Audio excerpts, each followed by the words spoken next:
Welcome to you all. Willie, yesterday was incredible. Chuck and Nancy, I was always a fan of Nancy, but it was a good day with Chuck and Nancy. Quite a show, Willie, and of course, more than just lurid political entertainment. Also, it was a situation that actually unfolded as a nightmare for Republicans in the House and the Senate. And you could tell that by the way they reacted to what they saw as the president went out in that debate with Chuck Schumer and said, I will own this shutdown. You want to call it the Trump shutdown? Okay, it'll be the Trump shutdown if we have it. Extraordinary on many levels, especially for the fact that you had Nancy Pelosi, who will again be the Speaker of the House, coming out and saying to the President of the United States to his face, you don't know what you're talking about. Let's get into some of it. President Trump invited news cameras into a meeting with Democratic leaders Nancy Pelosi and Chuck Schumer yesterday, escalating a negotiation over government funding and border security into a public threat of a shutdown after Pelosi highlighted that Trump did not have enough Republican votes to go it alone, and Schumer openly mocked the president. If I needed the votes for the wall in the House, I would have them in one session. It would be done. Go do it. It doesn't help because we need 10 Democrats in the Senate. Don't put it on the Senate. Put it on the negotiation. Okay, it doesn't help for me to take a vote in the House where I will win easily with the Republicans. You will not win. Let me just say one thing. The fact is, you do not have the votes in the House. Nancy, I do. And we need border security. Nancy, we'll find out. Nancy. And it's very important. This has spiraled downward when we came at a place to say, how do we meet the needs of American people who have needs? The economy has, people are losing their jobs, the market's in a mood. Our members are already Well, we have the lowest unemployment that we've had in 50 years. 60 people of the Republican Party are losing their offices now because of the transition. People are not, the morale And we've gained in the Senate. Nancy, we've gained in the Senate. Excuse me, did we win the Senate? We won the Senate. When the president brags that he won North Dakota and Indiana, he's in real trouble. 20 times you have called for, I will shut down the government if I don't get my wool. None of us have said it. You want to know something? You've said it. Okay, you want to put that on my... You've said it. I'll take it. Okay, good. You know what I'll say? Yes.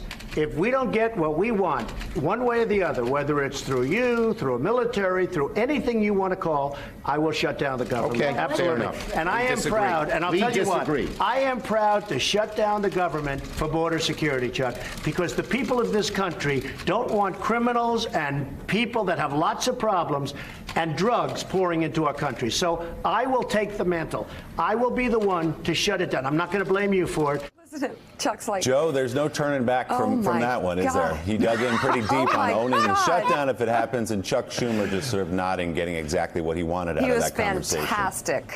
The expression taking candy from a baby comes to mind. It was all too easy, Willie, wasn't it? Donald Trump even walked into Schumer's line where the president was bragging about winning North Dakota and bragging about winning Indiana. And it was, so this is terrible for the president for many reasons. But first of all, maybe he thinks it was good still. Let's make an observation here, Willie. This is the first time in Donald Trump's political life that he's actually had people talking back to him that actually knew what they were doing, that actually had political skills and knew how to trap him. You could go back to the debates and he would run over people like Marco Rubio. He had run over the other 16, Rand Paul, the other 16 people who were just completely hapless in responding to this. These two people know Donald Trump. You know why? Because he contributed to all of their campaigns in the Democratic National Committee, and they've known each other as Democrats a lot longer than they've known each other as Donald Trump being a Republican. But, Willie, on Capitol Hill, you could almost hear the screams from the Republican cloakroom as Donald Trump basically gave everything away, gave the high ground away to the Democrats. Where do they go now? Yeah, well, I think, John Heilman, that the president probably thought, with all these cameras in the room, I'm going to display once again how serious I am about getting a border wall. And I'm going to send that message to the people who've supported me from the beginning. I know it was a campaign promise. I'm so serious about this that I'm willing to take the shutdown on. So maybe he pleased that segment of his supporters. But in doing so, obviously now he has taken complete ownership at the same time of any potential shutdown. It was right there for the world to see. Yeah, I think there are a couple. They're both so much on display here and various things about the Trump psyche, but two key elements, right? One is he thinks he's a great negotiator, and he thinks he can beat anyone on television. So he basically surprises them and says, hey, we're going to starts to have this negotiation in public on camera where Schumer and Pelosi, if you listen to them, they keep trying to shut it down and say, let's go have this in private. But Trump's a horrible negotiator, and he's not as good on television as he thinks, and so he gets beaten at his own game. Early in the negotiation, in that discussion, you hear Pelosi drop the Trump shutdown into the discussion, and Trump reacts. He says, oh, you're trying to call it the Trump shutdown. And by the end of the discussion, he has not only accepted the Trump shutdown, but has embraced it with vim and vigor. It reminded me in that moment a little bit, Mike, as I like the cinematic reference. There are many of them, but the one that struck out to me was A Few Good Men. There's a moment there where basically Schumer turns into Lieutenant Caffey, baiting Colonel Jessup on the stand to the point where Trump is basically saying, you're goddamn right I ordered the code red at the end of the thing, because he's essentially embracing the notion of, yeah, I want the shutdown, I'll take the shutdown, it'll be my shutdown. And all of a sudden it's like, bring in the marshals here and lead him out in handcuffs. Well, as you said, there's so much contained in that 17 minutes of tape that hopefully everyone in America saw, including the Weekend with Bernie's stance of Vice President Pence there in the corner. But for one time, for the first time, I think, does all the Republicans and all the Democrats who have gone in front of cameras to speak about President Donald Trump, Nancy Pelosi, one-on-one takes him down. Face-to-face, nose-to-nose, takes him down. The other aspect that is interesting about the president's personality and his political views is this his automatic fallback position, Willie, on nearly everything. When he's in trouble, when he thinks the crowd is not paying attention or the crowd is lifeless, where does he go? He goes to the border wall. He goes to rapists. He goes to diseases. Drugs. He goes to fear. Yeah. That's his only fallback position.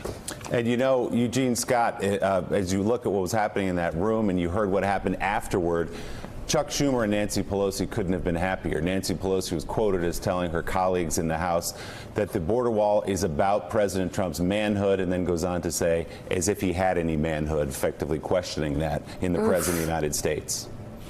Absolutely. The Democrats went into that meeting with a mandate. They won the House, and they won the House because they told voters that they would push back on the most problematic policy ideas coming out of the Trump administration. And that's what they did, and that's why you generally see people on the left considering this a win. They fact-checked Donald Trump in real time, in his face, in a way that he hasn't experienced from people within his own tribe. A big challenge for the president is that he doesn't seem to realize that he doesn't have the popularity, even with his base in December 2018, that he did before the midterm elections. Many of the people who voted for Trump, who were supportive of Trump, should I say, before the midterms, still are not. And so he's trying to let them know that he still has their back. He's still going to try to promise this wall, build this wall that he promised to them on the campaign. But as we saw Schumer and Pelosi completely remind him, is that the facts on which he made this promise isn't true. I know it's common knowledge, Heidi, but Donald Trump is living in an alternate reality, an alternate political universe. You could go back to right after Donald Trump got elected president of the United States, and only 1 in 3 Americans supported building the wall. Probably less than 1 in 3 Americans support building the wall now that we have another $1 trillion in debt piled high on us. You look at the drubbing Donald Trump and Republicans took this past election because of this sort of rhetoric, this sort of behavior. And, speaking of a few good men, I'm sure Republicans are calling for a code red right now, whatever that means, on Capitol Hill, because they have to know. The ones with half a brain have to know that this is leading straight to a cliff, that about 30 or 40 of their fellow Republicans were pushed over politically just a month ago. They've really jammed it, or he's really jammed the Republicans, Joe, because the sources I talked to last night said that we are closer than ever to a shutdown that could actually last into the new Congress. He's really not left them many negotiating options here. They're so far apart. But I think what we saw yesterday is that, like you said, he's been living in this alternative reality. Well, guess what? There's a new reality show in town, and he's no longer the producer director who's playing to the cameras. There's a whole new cast of characters, including a woman in the room who is going to wield her power a little bit differently. Last night, as this all played out, Nancy Pelosi comes back to the Hill, equates Trump's manhood to the wall, and guess what? I thought, ooh, that's not going to go over very well. And yet within moments, he was calling her, and she said that the negotiation was, quote unquote, constructive. So this is a whole different cast of characters here who are going to go into the Oval Office, and they're not going to allow him to be in that alternate reality. They're going to call him out and fact check him when he says, for instance, that he is building the wall, that we've already built all of these hundreds of yards of the wall. Well, that's just not true, and they're going to call him out on it. You know, John Heilemann, I don't want to be the dead horse, but it's there. It's been there for 2 years. Let's talk about it again. I've repeated on this show time and again, and I know you've agreed, that Donald Trump and his Steve Bannon view of American politics speaks to 33% of Americans. A hardcore 33% of Americans. Yes, sir. Yesterday, in that Mueller CNN poll, we see that 33% is now down to 29%. Only 29% agree with what he and Rudy have been doing, attacking a war hero like Robert Mueller. And I hate to keep asking this question over and over again, but when are Republicans, not only on Capitol Hill, but in state capitals across America, going to finally understand that Donald Trump being a 40% president or a 33% president was always going to lead to them getting destroyed in the off-year elections, which we said, and is only going to lead to them being destroyed in 2020. The party is being dismantled bit by bit. Can you name a Republican in America with any authority that understands that?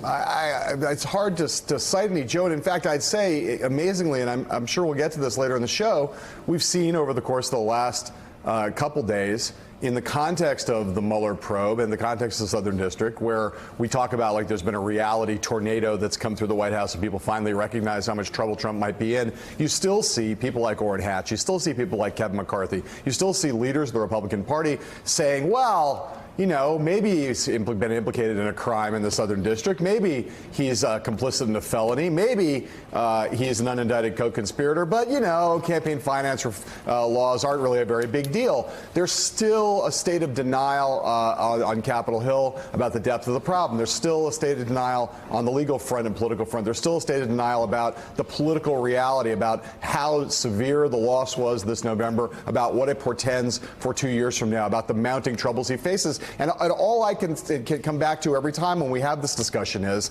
the Republican Party was bankrupt enough intellectually that Donald Trump was able to take it over in 2016. That was the condition of the party. If there was not a bankruptcy intellectually and politically on the Republican side, there would be no Donald Trump. And so now that Donald Trump, he's the head of an intellectually and ideologically bankrupt party, and they are behaving like an intellectually and ideologically bankrupt party. And I think eventually math will catch up to them. At some point, I imagine, even the intellectually and ideologically bankrupt will look up and say, hey, this is just too horrible for us, and we're going to eventually lose, and we're going to have to abandon him. But I don't know when that day comes. I think it will come, but I don't know when. It's got to be now. Well, you wonder when, Willie, because they got destroyed in the House, the worst loss since Watergate. They lost 350, close to 400 state legislative seats. They lost governorships, key governorships across America. I mean, it just, things went so badly. And, you know, John brings up a great point. We described Robert Mueller's history as a Marine. We don't have to describe his history as a law enforcement officer. It's beyond reproach. He guided us in those terrible days after 9/11 as FBI director with great distinction. And you actually have Republicans. You actually have Republicans who spend their days trashing an American hero like Robert Mueller and defending a guy. And Kevin McCarthy's defense is, well, you know, come on, we're not going to, it's a felony. Yeah, sure, it's a felony. We're not going, I mean, come on, it's just a felony. Oh, my Lord. And for what exactly? They're protecting whom? A guy that's going to help them out someday? A guy who would ever protect them if they were up against it? Of course not. The only time we've seen Republicans really step up and cross the president is in the case of Jamal Khashoggi. We've heard them come out again and again, and they're still coming out. And the president, by the way, in an interview with Reuters that we're going to talk about in about 5 minutes here, said, I still support MBS. I'm still behind MBS. He's our guy. Saudi Arabia is an ally. So he's digging in deeper. But to your point, Joe, that's the only place we've really seen Republicans come out, and they will not come out and protect the special counsel. For whatever reason, and we've asked a million times, the Senate Majority Leader says the president's not going to fire. He's not going to take steps to fire Bob Mueller. We don't have to worry about legislation. That befuddles us. Right. It befuddles a lot of people in this country where they get the confidence for that. So I can't answer your question. I don't know why they don't cross it more than they do, except in the case of the Crown Prince of Saudi Arabia and the murder of a Washington Post columnist. Meek, if you had told people in the Republican Party 4-6 years ago that the guy running the Republican Party would be at war with the intel community, would believe an ex-KGB thug instead of the CIA and his own intel community, would trash NATO, would basically give murderers in Saudi Arabia the go-ahead, would run up a record federal debt, run up $1 trillion extra in deficits, they would say, no, that doesn't sound like a Republican. That doesn't sound like a conservative. That's a radical. Well, that's who's in the White House right now, and that's who the rank and file Republican Party members are supporting right now. Well, if it isn't painfully obvious to Republicans now, God help us. Still ahead on Morning Joe, we'll talk with the Reuters reporter who sat down with President Trump yesterday in the Oval Office. White House correspondent Jeff Mason joins the conversation. Plus, Vanity Fair's Emily Jane Fox, who has some exclusive reporting on Michael Cohen's legal moves. Thanks for checking out MSNBC on YouTube, and make sure you subscribe to stay up to date on the day's biggest stories. And you can click on any of the videos around us to watch more from Morning Joe and MSNBC. Thanks so much for watching.